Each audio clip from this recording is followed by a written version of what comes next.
decíamos al comienzo, hace 1 año y 7 meses que Edelio Morínigo se encuentra secuestrado por el autodenominado Ejército del Pueblo Paraguayo. Su madre apunta directamente a las autoridades, dice que se burlan de su dolor y por supuesto también lamenta que hayan publicaciones que lo vinculan a su hijo como ya un miembro activo de la banda criminal.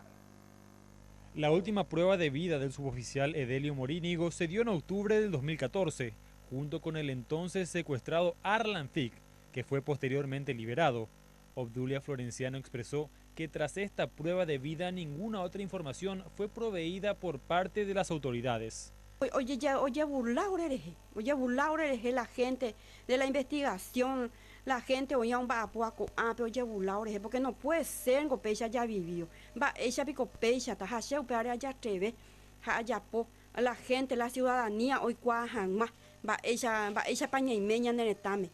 Va para hoy copaja te cote haña analizar mi cuestión con pues siempre haya cuan hoy más 4 secuestrados en el de los 4 más veteando y cual solamente permita y curir la la prueba de vida. Mencionaron incluso que miembros del EPP visitan a sus familiares en el hospital, pero la policía no puede detenerlos.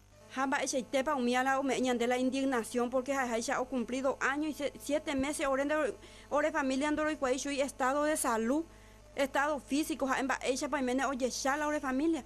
Sin embargo, mi gente que tú acuerdas tranquilamente o visitar familia hospital, va ese tegua indignación ore como familia, como padre de familia de Edelio, roña indigna pe caso.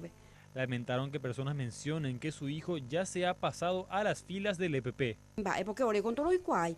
Ore con no oye, él ore familia, día con no ir ore día en comunicación con an aprende ir ore na mamá, papá, ani pe ya preocuparse de ese con ay pona, se con ay macuaco grupo peja, ani pe ya preocuparse de esa ende y ay ore.